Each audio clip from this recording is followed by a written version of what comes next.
everyone. Good morning. Thanks for joining. So, today I'll just be sharing about my journey as a youth advocate in running BYOB, and then I'll be taking questions through the Q&A after. So, just to introduce myself, my name is Kate, and I'll be turning 19 in just over a week, actually. I'm now taking a gap year before college starts, and I'm working at a vegan bubble tea shop in Singapore. So before I dive right into BYOB, I just thought I would do a short self-intro so that you kind of know me as a person instead of just as a youth advocate. So this is me. I was a terrible student in school, as you can tell. I am also passionate about plant-based food. I was a competitive dancer a few years ago, and of course, I really love nature. And then, of course, I am also a sustainability advocate. So some of you may know my Instagram page, BYO Bottle SG. And in June 2018, I started a campaign called Bring Your Own Bottle. So the idea behind this is to encourage people to use your own water bottle or cup to buy drinks instead of using the usual plastic cup. Beyond that, I've also taken the past year to kind of get more involved in the global climate movement. So I'm a co-founder of Re-Earth Initiative, which is a youth-led international NGO, and we are striving to make the climate movement more accessible and inclusive to everyone. So in our recent Earth Day campaign in 2020, we actually had an outreach of more than 300,000 people across the globe. I'm also a member of the UN Environment Programme, so I take part in international climate negotiations. And this is a screenshot of me and Norway's Minister of Environment in a panel earlier this year. So today, due to time constraints, I will just be zooming in about my local endeavors through BYOB, but I'm happy to take any questions about all of these aspects at the end of my sharing. So here's the thing. For most of my life, I didn't actually care about the environment. I was always taught to carry 3 to 5 extra plastic bags when my family went grocery shopping.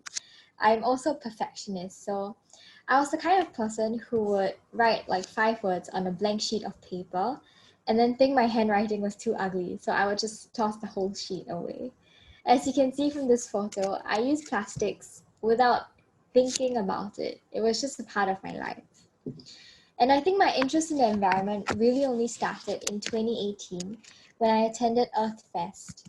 So for those of you who are not familiar with it, Earth Fest is basically Singapore's largest sustainability festival, and it's usually held at Marina Barrage. So this is an actual screenshot from 2018 when a friend asked me to visit Earth Fest. And she sent me like a whole long list of things that would be happening there. Honestly, out of all of this was the only thing that really caught my attention because like I told you, I'm a huge foodie. So I'll be the first to confess that the only reason why I went for that event back in 2018 was honestly just for the food. But as I walked around that day, I realized that there has to be a reason why there were so many booths there and so many people advocating for the environmental cause. So maybe some of you here have never really understood why anyone would bother to carry metal straws around or why people care so much. And that was me at that time because I just simply couldn't understand why people cared so much about the earth. So after that day, I went home and did some simple research, which, as trivial as that sounds, I realized that I just never bothered to do it before. And once I just Googled things like, what is the environmental cause about? What is climate change about? Why is plastic pollution such a terrible issue? I was immediately confronted with some very startling facts. So I won't bore you with the statistics today because I'm sure most of you here already have some sort of interest or knowledge in the environment. But I think the gist of it is this, that nobody is immune to environmental issues, and that for many people, the effects of climate change are a real matter of life and death. So that was when I started to make significant changes in my own lifestyle, from purchasing a metal straw to starting to carry my own lunchbox and utensils around. But it still wasn't enough because all around me, I still saw people using plastic cups, straws, lids, bags. Um, and then I think that's when I told myself that I couldn't just sit around and wait for change to happen on its own. I had to do something more about it. So there I was as a JC student, already drowning in school and CCA, wanting to do something more for the environment, but not quite knowing how. And at that point, I kind of had this vague idea of starting a campaign or some kind of outreach of sorts. But the thing is, I've always been a very soft-spoken person. So I'm the kind of student who kind of just sits at the back of class unless a teacher calls on me. So I struggled for a very, very long time, wondering if I was brave or capable enough to put myself out there. It actually took me more than 2 weeks, 3 days, and 4 TED Talks to even master the courage to create an Instagram page. But finally, I did it, and that's how Bring Your Own Bottle started. So starting my own campaign sometimes sounds like a very grand achievement, but in all honesty, I had no idea what I was doing, especially at the start.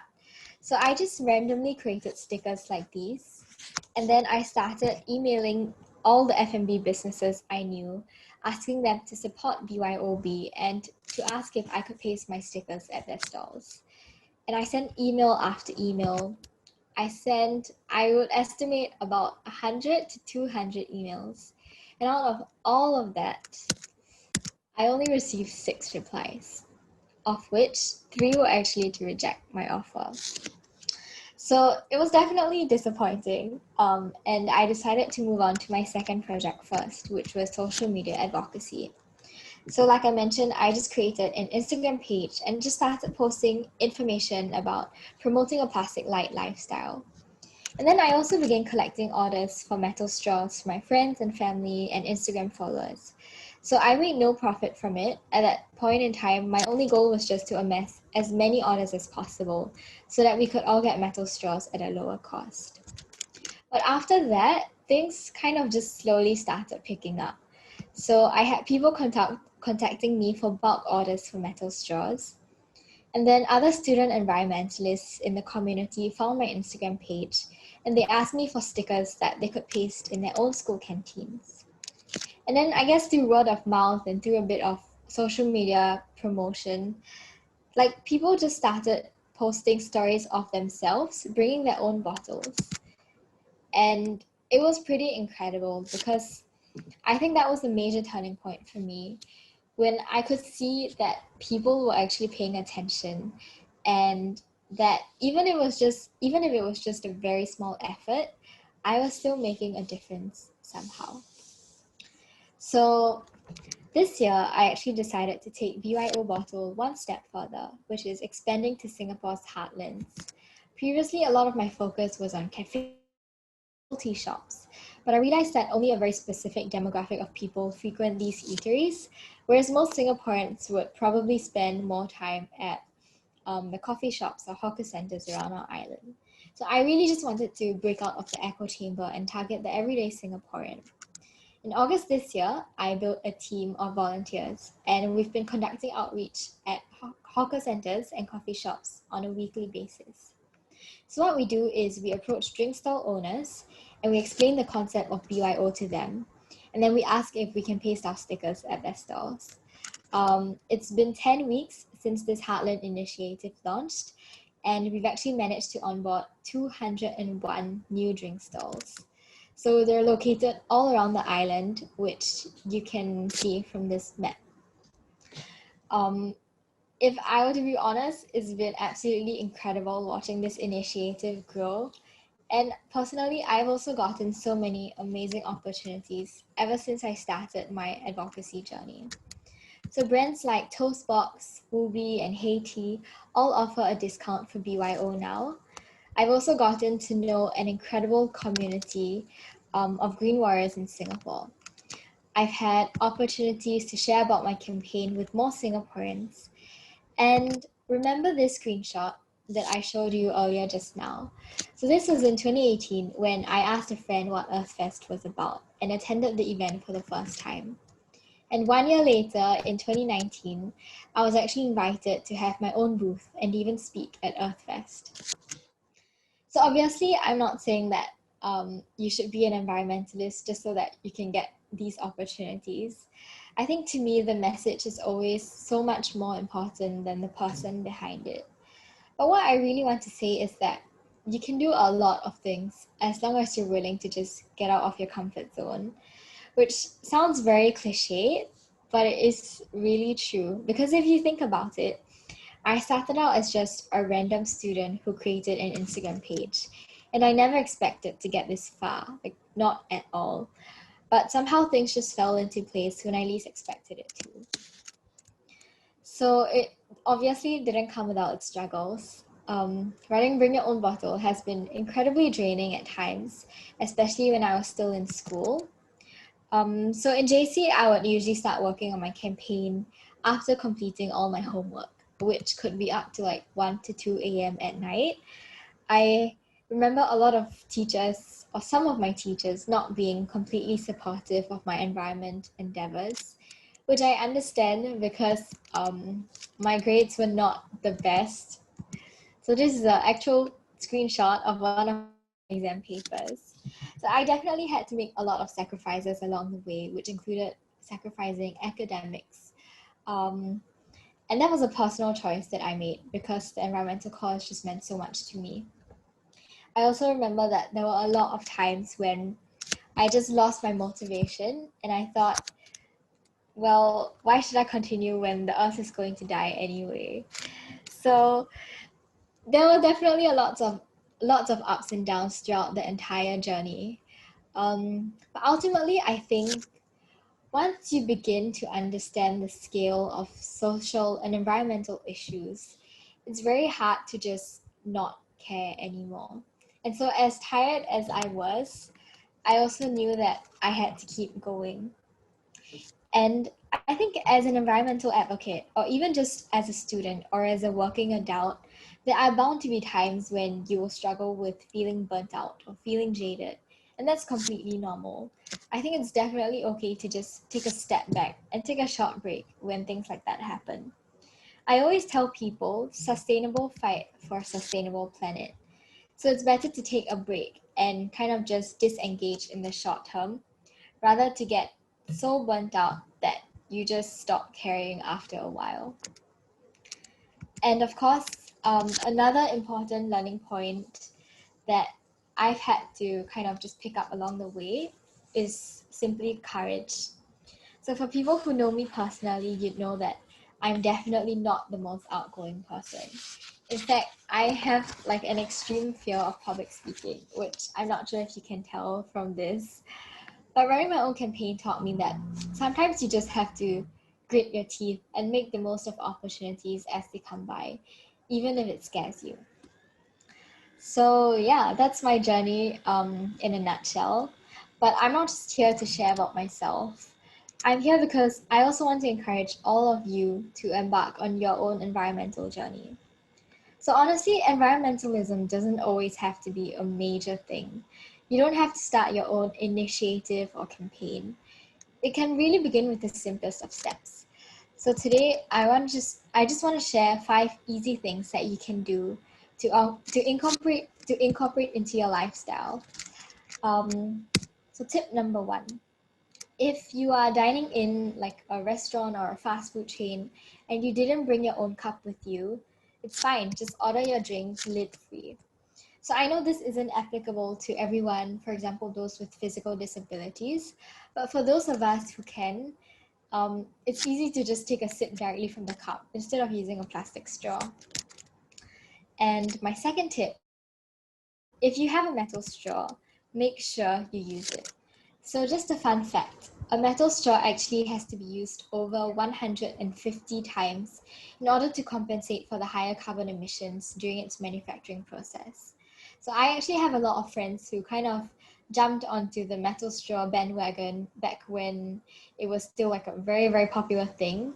And they used it like 2 or 3 times. And now it's kind of just been cast aside, which makes me sad because if you buy something, you should definitely use it. And if you don't foresee yourself using a metal straw a lot, then don't purchase one, because it's actually a bit more worth it to use a plastic straw in terms of the environmental impact. And tip number 3, with the upcoming holiday season, I think it's good to consider gifting experiences or even gifting your time to your loved ones instead of giving material goods. And some examples can include gifting F&B vouchers to your friend's favorite eatery, give them movie tickets, or maybe a Spotify premium gift card, or even like a gift hamper of food. So I actually recently posted a list of conscious gifts on my Instagram for those of you who want more gift ideas. These are the first 3 tips. And then moving on to driving change on a slightly larger scale. So one simple thing that you can do to drive change is simply to write to your favorite businesses. So for those of you who like Black Ball, for example, write to them and tell them that you want to see them offering dine-in cutlery or bowls, because right now they still use plastic utensils even if you're dining in. Or for those of you who shop at FairPrice or Cold Storage, email them and support a charge on plastic bags. You can even write to your local MPs to express your support for environmental issues and propose questions or policies that you want them to raise in Parliament. We have to hold our leaders accountable as well. So this is just going that one step further in trying to drive systemic change. And finally, for those of you who are really committed to the environmental cause and want to go that extra mile, one thing that you can do is to volunteer with existing organizations or initiatives. So there are a lot of places in Singapore where you can do this. There's BYO Plastic Bags SG, WWF SG, Zero Waste Singapore, or you could even come tag along on a BYOB outreach session. So we usually head out to hawker centers and coffee shops every Saturday mornings, and it'll take up about an hour of your time. But trust me when I say that the fulfillment you get from onboarding a new drink stall is 100% worth it. We actually have groups in all the different regions of Singapore. You could join a community that's located closer to you. My point is that you don't actually have to start an initiative from scratch, because working with these existing initiatives gives you a team, it gives you a base audience, and it also gives you the resources to implement some of your ideas. So these are just some simple ways that you can play your part. And ultimately, I would just like to close off by saying, wherever you are in your environmental journey, I hope you'll keep this in mind, that small steps do matter and that you can make a difference. So I'm sure many of you have heard of this quote before, which is that we don't need a handful of people doing zero waste or environmentalism perfectly. We just need millions or even billions of people doing it imperfectly. So with that, I've come to the end of my quick sharing, and thank you so much for your time. So I'll just be taking questions from the floor now. And if you have any questions about advocacy or about environmentalism, feel free to drop it in the Q&A box.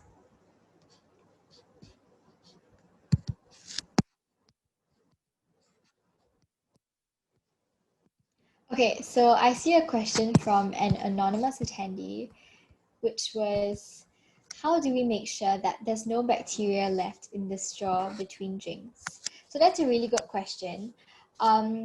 There's usually like a brush, like a cleaning brush that will come with your straw when you purchase it, or you can purchase it separately.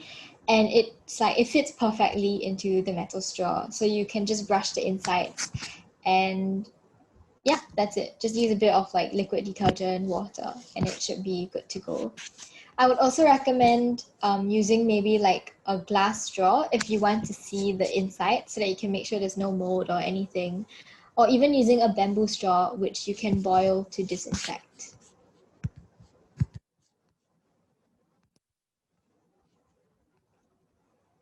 So someone asked, how often should we change our straw?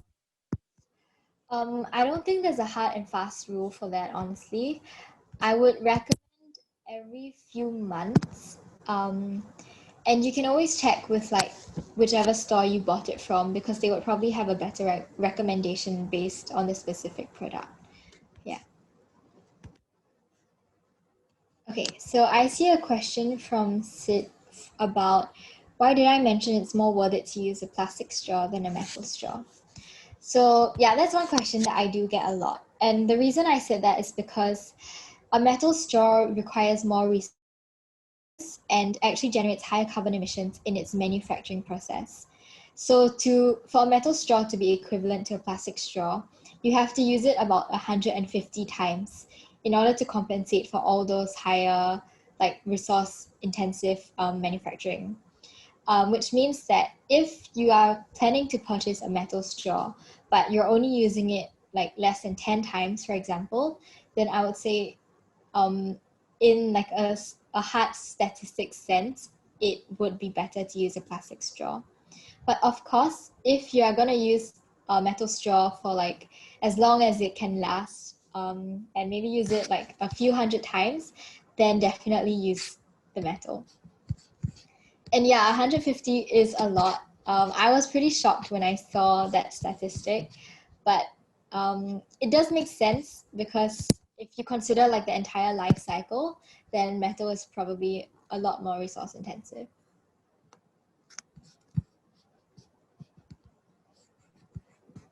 Okay, so someone asked as well, how many times can we reuse a plastic straw? Honestly, not that many because, so I think if I'm not wrong, I'm not a scientist or anything, but if I'm not wrong, plastic straws actually have BPA or some sort of toxic chemicals that will start to leach if you use it too often, especially if it's just designed to be single use. So I would recommend for plastic straws or even plastic cups, reuse them about maximum 2 to 3 times. And then for health reasons, you probably shouldn't be using it more than that. Yeah. If anybody else has more concrete data on this, feel free to share it in the chat as well. So another question from Chandrika. Sorry, I hope I pronounced that correctly. He asked, as we are talking about writing to businesses regarding changing to sustainable cutlery, customers are resistant to the change and business owners as well because of the pandemic. So in such a case, how do we convince them? Thank you so much for asking this question. It's actually something that is very relevant to my campaign because a lot of stall owners we approach don't even accept BYO because of COVID-19. So one thing that you can do is actually show them the statement from the Singapore Food Agency. So a few months ago, the SFA actually released some sort of press statement or report stating that there has been no transmission of COVID-19 through cutlery and that it's perfectly safe to BYO as long as your containers are clean and all that. So that's one thing that I do when I approach hawker centers, kind of just show them that even the Singapore Food Agency has encouraged it, so there's no reason for them not to. But you should also just not be too forceful in your writing. You can just write in as a suggestion in your capacity as a customer. And whether or not the store wants to do that, I'm sure they'll consider all the risk factors as well. I also have templates for those of you who are interested to writing to businesses. So if you do want to try, just drop me a DM on Instagram and I'll send you a whole email template that you can use. Yeah, I hope that answers your question. Okay, so someone asked about reusability of plastic bottles. So plastic bottles, like plastic straws and cups, most of them would probably contain BPA, which is a toxic substance. So I wouldn't recommend using it to drink or consume food or drinks more than 4 to 5 times maybe. And it's definitely better to just use your own water bottle. Or if you have a plastic bottle that you have on hand and you want to extend the lifespan a little longer, there are a lot of suggestions or ways that you can upcycle it. So for example, I use some of mine to make plants, or even just, sorry, not to make plants, to grow plants. You could even just use it as a stationery holder. And as a last resort, just try and recycle it instead of tossing it directly into the bin.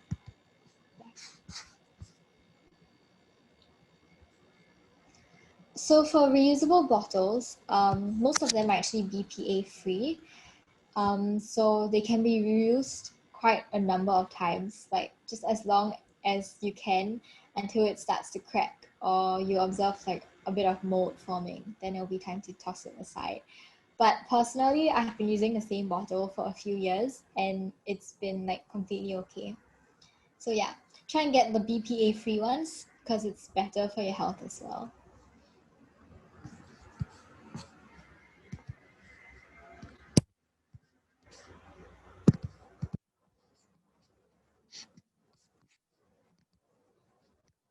Okay, so are there any final questions before the time runs out?